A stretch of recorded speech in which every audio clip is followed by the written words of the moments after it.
itu sepertinya suaranya Santi. Dan Tio pun berusaha untuk mengintip lagi. Dan di waktu mengintip itu, ternyata ruangan tengah itu juga gelap, gak ada orangnya.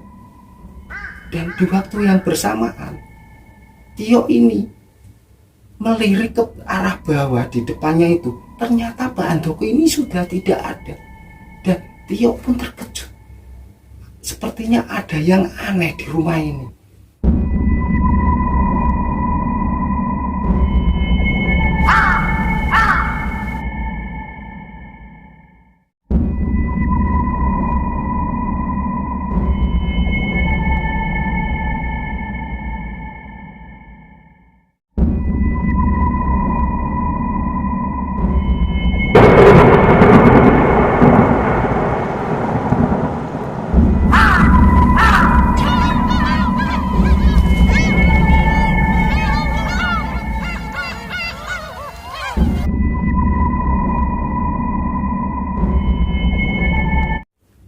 Assalamualaikum warahmatullahi wabarakatuh. Salam jumpa lagi dengan Langes Dimar. Sedulur-sedulur, sobat-sobat Langes Dimar dimanapun berada. Pada kesempatan kali ini saya akan bercerita tentang kisah mistis. Sebelum lanjut ke ceritanya, alangkah baiknya saudara-saudara atau sobat Langes Dimar untuk subscribe terlebih dahulu supaya tidak ketinggalan di konten-konten mistis Langes Dimar berikutnya. Dan tentunya lebih menarik lagi, supaya Langes Dimar bisa berkembang dan bisa menghadirkan konten-konten mistis yang lebih menarik. Saya doakan mudah-mudahan sobat-sobat semuanya diberikan kelancaran rezeki dan kesehatan dari Allah Subhanahu wa Ta'ala. Saya doakan pula bagi yang sudah menikah, semoga menjadi keluarga sakinah mawaddah warahmah. Amin. Pada kesempatan kali ini saya akan bercerita tentang kisah mistis, di mana kisah ini dialami Tio. Tio ini berasal dari daerah Klaten, Jawa Tengah. Pada awalnya Tio ini menyusul temannya yang sudah bekerja di kota Solo, di mana temannya Tio ini bekerja di salah satu toko atau grosir pakaian atau kain batik di salah satu pasar yang berada di kota Solo, yaitu Pasar Klewer. Pada waktu itu Tio sesampainya di kota Solo menemui temannya, dan temannya ini mencarikan salah satu kos di kota Solo, yang dimana kos tersebut yang harganya agak lumayan murah, karena tahu sendiri gaji karyawan di toko atau toko grosiran itu nggak seberapa. Akhirnya muter-muter hampir seharian, dapatlah salah satu kos yang diinginkan Tio dan temannya ini. Singkat cerita, Tio ini sudah bekerja hampir 2 bulan di toko tersebut. Dan Tio pun merasa kerasan karena teman-temannya itu enjoy semua. Bahkan dia kenal dengan karyawan-karyawan toko-toko sebelah itu. Dan tokonya yang Tio bekerja ini lumayan besar, cukup besar di sekitaran situ. Di deretan toko pertokoan itu lumayan besar. Di tempat yang berbeda dan waktu yang bersamaan, sebut saja namanya Santi. Santi ini sudah lulus dari SMA sejak 2 tahun yang lalu. Dia itu masih menganggur, belum bekerja, karena karakter Santi ini orangnya pendiam dan agak sedikit pemalu. Dia mempunyai kedua orang saja, namanya Pak Handoko dan Bu Siti. Hampir setiap hari ini Pak Handoko dan Bu Siti ini selalu ribut, bertengkar. Pemicunya salah satunya dari Santi ini yang tidak kunjung bekerja, di sisi lain Pak Handoko ini juga pengangguran, kadang bekerja kadang tidak, karena dia serabutan. Karena itu Pak Handoko ini bisa dibilang kurang mampu, tapi Pak Handoko ini gengsinya tinggi, dan hampir setiap hari Pak Handoko ini selalu ribut sama istrinya tanpa alasan yang jelas. Dan Santi pun sebenarnya sudah berusaha semaksimal mungkin supaya dapat kerja, tapi cuma lulusan SMA perempuan. Dia juga bingung mau cari kerja di mana waktu itu. Pada suatu hari, setelah Santi pulang dari pasar mengantarkan ibunya belanja sayur-sayuran untuk dimasak hari itu, Santi ini langsung ke belakang dan mencuci baju seperti hari-hari biasanya. Sesaat kemudian Santi ini dipanggil ibunya kalau Santi dicari seorang wanita, dan Santi pun langsung beranjak dari tempat cucian itu. Dia langsung ke depan, ke teras. Ternyata yang datang itu temannya waktu SMA dulu, salah satu sahabatnya di waktu sekolah dulu. Singkat cerita, sahabatnya ini selalu bercerita panjang lebar tentang pekerjaannya, dan Santi pun sepertinya itu gak tertarik, karena yang diceritakan ini adalah pekerjaan yang sama sekali Santi ini tidak tertarik. Setelah 1 jam Santi dan temannya ngobrol-ngobrol, akhirnya temannya pun pulang. Pada malam harinya Santi ini berpikir gak ada salahnya kalau tawaran temannya itu diterima, dan Santi pun berinisiatif telepon temannya ini, dan langsung diangkat sama temannya ini.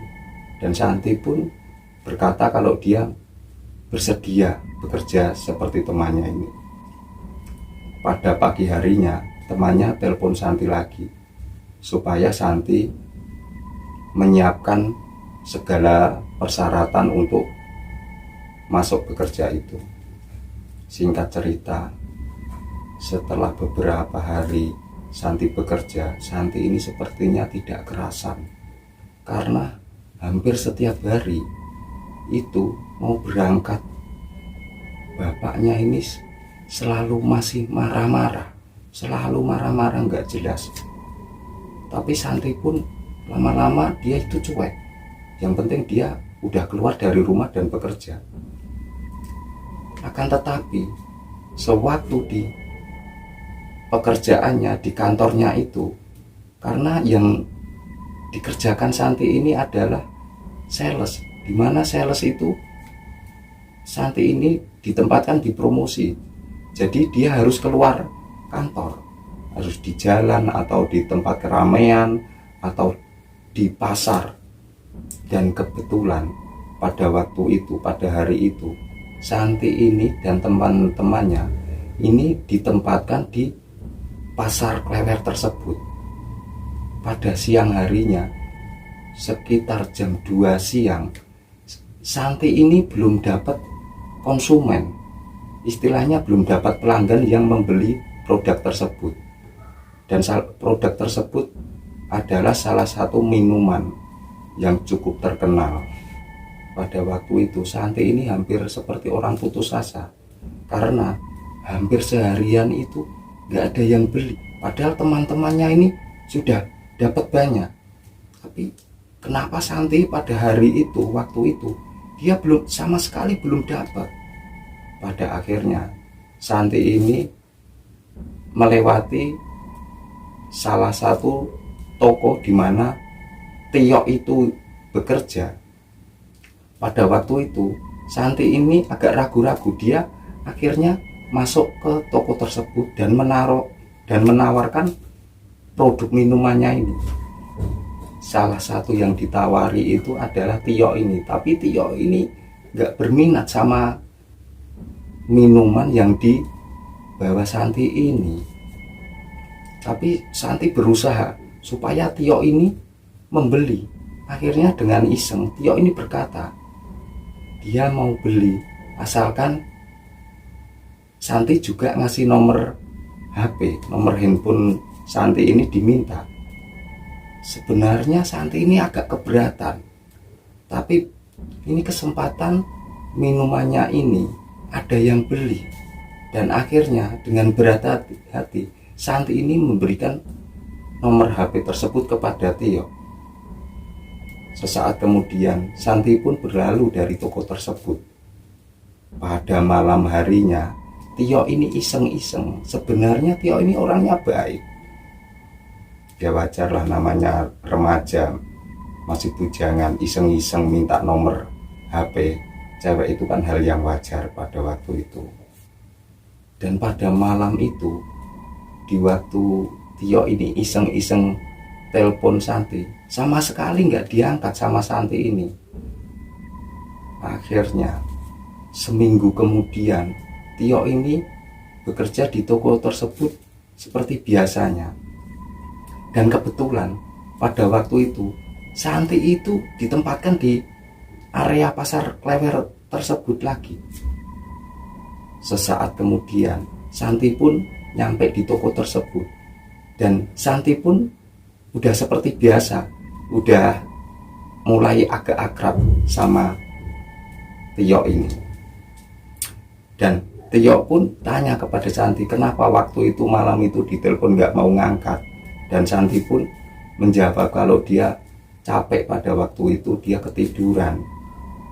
Akhirnya Santi ini merayu Tio supaya beli lagi. Entah kenapa Tio ini membeli, bahkan bukan cuma satu, teman-temannya di toko tersebut dibelikan semua. Dan Santi pun senang pada waktu itu. Dan setelah Santi cabut dari toko tersebut, sesaat kemudian Tio ini pada dibully teman-temannya kalau Tio ini suka sama sales tersebut. Pada malam harinya Tio ini mencoba untuk menghubungi Santi lagi, istilahnya untuk berbasa-basi di telepon nanti. Dan pada malam itu ternyata Santi itu mau mengangkat teleponnya. Nah, disitulah akhirnya Tio sama Santi ini mulai agak akrab, mulai gimana ya, namanya remaja, mungkin seperti orang PDKT. Setelah berjalannya waktu 1 bulan, 2 bulan, 3 bulan, Tio dan Santi ini sudah resmi berpacaran pada waktu itu. Dan pada waktu itu sore hari, setelah Tio pulang dari bekerja tersebut, seperti biasa Tio pulang itu nyampe di kos itu sekitar jam 6 sore, waktu maghrib itu baru nyampe di kosnya Tio ini. Dan Tio pun berinisiatif telepon Santi untuk diajak jalan-jalan, nongkrong di luar waktu itu. Dan Santi pun mengiyakan pada waktu itu. Setelah Tio ini menjemput Santi dan ke tempat nongkrong seperti biasanya, Santi ini keluh kesah kalau sebenarnya dia itu sudah tidak kerasan bekerja di situ, tapi mau bagaimana lagi kalau dia keluar, orang tuanya itu, terutama bapaknya ini pasti akan marah-marah, karena bapaknya ini orangnya sering marah-marah nggak jelas kalau Santi nggak bekerja. Tapi pada waktu itu Tio ini menasihati Santi supaya bersabar dulu, dipertahankan dulu pekerjaannya. Nanti kalau sudah dapat pekerjaan lain yang sekiranya Santi cocok, dipersilahkan untuk resign atau mengundurkan diri dari perusahaan tersebut. Singkat cerita, pada waktu itu Santi ini mau berangkat bekerja.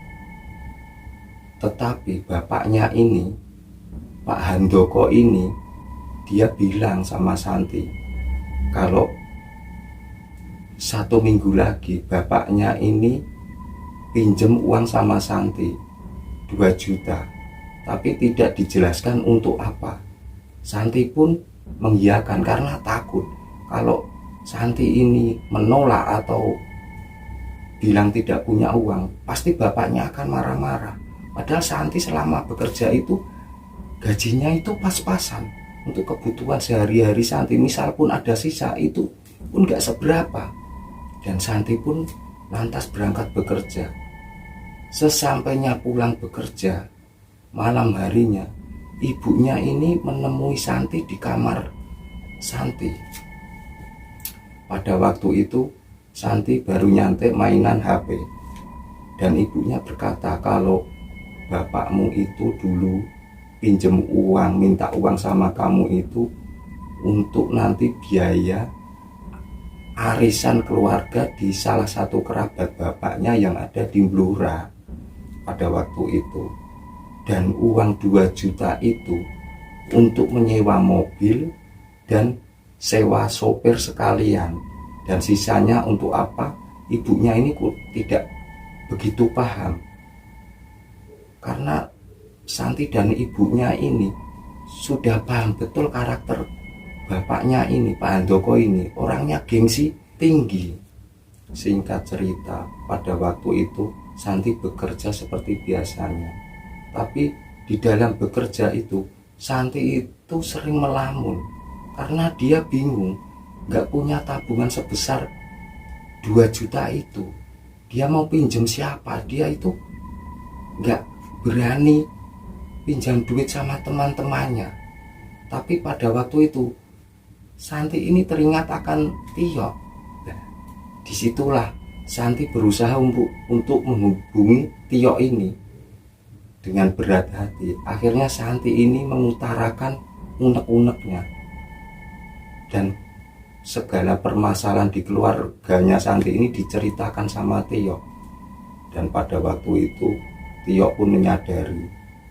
Sehari kemudian, pada sorenya, Tio sepulang dari bekerja itu menelpon Santi kalau sebentar lagi Santi ini mau dijemput Tio, mau diambilkan uang di ATM. Dan Santi pun gembira pada waktu itu. Dia itu lega. Akhirnya Tio ini menjemputlah Santi dan diajaklah ke salah satu ATM di kota tersebut. Setelah uang dikasihkan Santi, akhirnya Santi diantarkan pulang ke rumahnya lagi. Pada waktu itu kebetulan sesampainya di rumahnya Santi, Pak Handoko ini sudah duduk-duduk di kursi teras depan rumah. Dan Tio ini selama ini kalau antar jemput Santi atau Tio ini main ke tempatnya Santi, tidak pernah masuk ke rumahnya. Dia cuma mengantar sekedar di depan rumah, di jalan depan rumah. Dan pada waktu itu karena bapaknya Santi berada di teras, Tio pun cuma sekedar menganggukkan kepala. Karena dulu-dulu Santi itu selalu mengatakan kalau Tio mengantarkan ke rumahnya, tidak usah masuk ke rumahnya atau ketemu sama orang tuanya, cukup di depan rumah saja. Tio pun tidak mempermasalahkan pada waktu itu. Dan akhirnya Tio pun pulang. Setelah nyampe kos, Tio ini seperti biasa pulang dari rumahnya Santi langsung tidur. Setelah pagi harinya, Tio ini bekerja seperti biasa. Setelah seminggu kemudian, pada waktu itu hari Minggu, kebetulan hari Minggu pagi, Pak Handoko dan Santi dan Bu Siti ini bersiap-siap untuk menghadiri arisan keluarga tersebut yang berada di Blora. Pada waktu itu Pak Handoko ini menyewa mobil beserta sopirnya. Di tengah perjalanan sebelum masuk kota Blora, entah kenapa mobil yang ditumpangi keluarga Santi ini mengalami kecelakaan. Singkat cerita, pada waktu itu keluarga Santi ini sudah dibawa ke rumah sakit. Dan di rumah sakit, keluarga Santi ini dinyatakan meninggal semua. Di lain tempat, Tio ini tidak seperti biasanya. Dia itu merasakan yang sangat gelisah. Dia itu kayak orang sedih, sering melamun. Kalau di toko itu sering ditegur teman-temannya.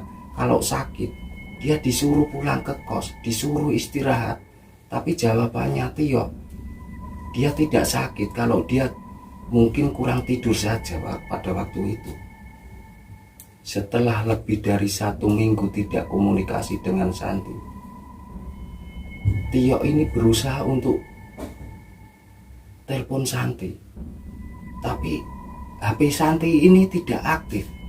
Dan Tio pun sebenarnya punya inisiatif untuk ke rumah Santi, tapi dia tidak berani karena belum kenal sama Pak Handoko ini. Apalagi menurut cerita Santi, Pak Handoko ini orangnya galak. 1 minggu kemudian, Tio ini bekerja seperti biasa dan pulang seperti biasa.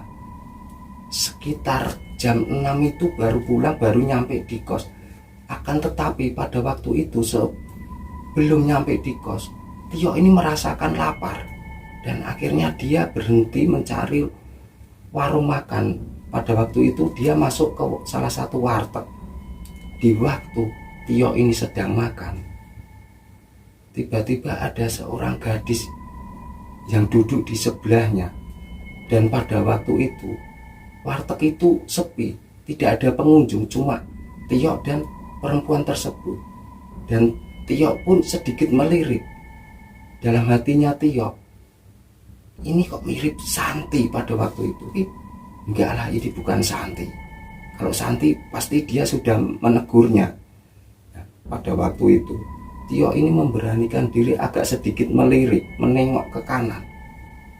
Ternyata perempuan ini juga menoleh ke arah Tio dan dia tersenyum, tapi agak pucat wajahnya pada waktu itu. Setelah Tio menghabiskan makanan tersebut, perempuan ini seperti terseduh-seduh menangis pelan. Dan Tio pun kaget dan dia melirik lagi. Ternyata dia meneteskan air mata pada waktu itu.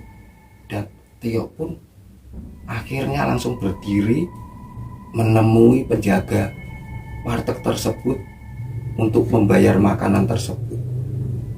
Dan terkejutnya pada waktu itu Tio ini setelah membayar, dia itu mau keluar dari warteg tersebut. Akan tetapi perempuan itu sudah tidak ada. Dan Tio keluar dari warteg. Di luar itu juga tidak ada orang sama sekali, cuma lalu lalang sepeda motor dan mobil melewati jalan depan warteg tersebut. Dan akhirnya Tio pun nyampe di kos. Sesampainya di kos, Tio ini berusaha untuk telepon Santi. Tapi pada waktu itu HP Santi ini tidak kunjung aktif. Sesaat kemudian Tio pun tidur. Dan di waktu tidur itu HP Tio ini berdering. Dan diangkatlah. Ternyata yang telepon itu Santi. Dan cepat-cepat Tio itu mengangkat telepon tersebut. Dan di situ Santi mengatakan kalau Santi itu kangen sama Tio. Dan Tio pun kaget. Dan Tio pun menjawab dia juga kangen sama Santi. Dan pada waktu itu Tio ini berkata kalau besok malam habis dia bekerja, dia akan menjemput Santi, diajak-ajak jalan seperti biasanya, nongkrong seperti biasanya. Dan benar juga, pada malam harinya, pada malam berikutnya, Tio pun telepon Santi kalau mau menjemput. Tapi Santi ini mengatakan kalau menjemput jangan di rumah. Tio pun mengiyakan pada waktu itu, tidak ada kecurigaan sama sekali. Dan Tio pun meluncur dan menjemput Santi. Setelah menjemput Santi, nyampailah di tempat nongkrong seperti biasanya dulu itu. Santi pun gak banyak bicara. Dan Tio pun seperti merasakan risih dan aneh. Kenapa Santi berubah sekali, nggak seperti dulu. Sesaat kemudian, setelah ngobrol-ngobrol, Santi ini minta diantarkan pulang. Dan Tio pun mengantarkan pulang. Dan sesampainya di gapura tersebut, Santi pun minta diberhentikan di situ, diturunkan di situ. Dan Tio pun berhenti. Akhirnya Santi berjalan menuju ke rumahnya. Tio langsung pulang ke tempat kos. Singkat cerita, Tio ini hampir 3 hari sekali, 4 hari sekali itu menjemput Santi. Dan seperti biasa, hanya sebatas di gapura tersebut kalau mengantar atau menjemput Santi. Dan akhirnya Tio ini mulai curiga, kenapa dengan Santi? Apakah Santi sudah punya cowok lain atau dijodohkan sama orang tuanya? Dan pada suatu ketika, Tio ini berencana untuk ke rumahnya Santi, tapi tanpa mengabari Santi dulu. Dan pada waktu itu, sekitar jam 7 malam, Tio ini berangkat dari kos menuju rumahnya Santi. Sesampainya di rumah Santi, rumah ini sepi, seperti tidak ada penghuninya, gelap, cuma ada lampu penerangan satu di teras depan rumah. Dan sesampainya di situ, Tio pun memberanikan diri ketok pintu. Tapi beberapa kali ketok pintu, tidak ada yang membukakan pintu. Akhirnya Tio itu mengintip dari kaca jendela. Kebetulan waktu itu gordennya itu membuka sedikit. Dia itu pada malam itu, Tio itu mengintip di kaca tersebut. Di dalam itu gelap, tapi dengan jelas Tio itu melihat Pak Handoko itu duduk di ruang tamu, di mana kursi itu membelakangi kaca jendela tersebut, dan posisi Pak Handoko tersebut menghadap ke ruang tengah. Dan Tio pun kaget waktu itu, dan dia berpikir, ternyata Pak Handoko ada di rumah, kenapa enggak membukakan pintu? Setelah hampir setengah jam Tio itu di situ, duduk di situ, tidak ada yang membukakan pintu. Dan sesaat kemudian Tio ini seperti mendengar sangat lirih orang bernyanyi, seperti orang bernyanyi tapi pelan, tapi arahnya itu dari dalam ruangan tengah rumah tersebut. Dan Tio pun berpikir, itu sepertinya suaranya Santi. Dan Tio pun berusaha untuk mengintip lagi. Dan di waktu mengintip itu, ternyata ruangan tengah itu juga gelap, gak ada orangnya. Dan di waktu yang bersamaan, Tio ini melirik ke arah bawah di depannya itu. Ternyata Pak Handoko ini sudah tidak ada. Dan Tio pun terkejut. Sepertinya ada yang aneh di rumah ini. Dan dia mengambil HP-nya. Tio ini mengambil HP-nya dari saku, mencoba untuk menghubungi Santi. Ternyata HP-nya Santi tidak aktif juga. Akhirnya Tio ini memutuskan untuk pulang ke kos. Sesampainya di kos, hampir semalaman Tio ini gak bisa tidur. Dan pada waktu pagi harinya, Tio ini sudah bangun dan mulai mau berangkat bekerja. Sesampainya di halaman kos, ibu-ibu kos, penjaga kos ini menemui Tio. Dia menceritakan kalau tadi sore di waktu Tio pergi, itu ada seorang perempuan mencari Tio. Dan ibu-ibu ini menanyakan perempuan itu namanya Santi. Dan pada waktu itu Santi tidak berkata apa-apa, lantas dia pergi. Dan Tio pun kaget waktu itu. Loh, terus kalau Santi kesini dengan siapa? Dan yang bernyanyi di malam hari itu siapa? Dia jelas-jelas waktu tadi malam itu suara Santi.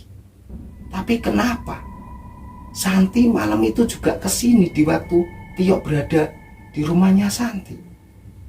Akan tetapi Tio ini bingung mau cari info kemana, karena dia gak kenal keluarganya Santi, gak kenal teman-temannya Santi. Tapi pada waktu itu Tio itu ingat akan temannya Santi waktu bekerja jadi sales tersebut.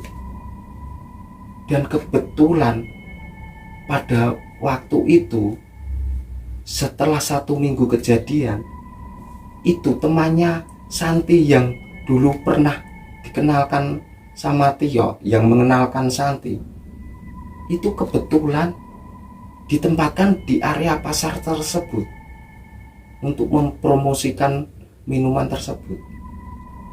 Dan kebetulan juga waktu itu temannya Santi ini melewati depan tokonya Tio ini, dan Tio pun segera langsung menghampiri temannya Santi ini dan menanyakan perihal Santi. Dan sepertinya temannya Santi ini seperti orang kaget karena Tio terus mendesak. Akhirnya temannya Santi ini bercerita apa adanya, kalau Santi sudah hampir 1 bulan itu meninggal. Semua keluarga Santi, bapak ibunya Santi dan Santi ini meninggal kecelakaan di waktu menuju ke tempat saudaranya bapaknya yang ada di Blora. Dan Tio ini langsung shock mendengar kata-kata penjelasan temannya Santi ini. Dan Tio pun akhirnya minta tolong sama temannya Santi ini, kalau pada hari Minggu berikutnya itu Tio kepingin ke makamnya Santi dan keluarganya. Dan temannya Santi itu pun mau mengantarkan Tio ini. Dan pada hari Minggunya akhirnya Tio ini menemui temannya Santi, dan Tio ini memboncengkan temannya Santi di mana area pemakaman Santi dan keluarganya tersebut. Dan di waktu itu ternyata benar, dan Tio pun bersimpuh di situ dan mendoakan Santi tanpa Tio sadari. Tio ini meneteskan air mata di situ. Nih, mudah-mudahan cerita ini bisa kita ambil hikmahnya bersama-sama. Mohon maaf bila ada salah-salah kata. Wassalamualaikum warahmatullahi wabarakatuh.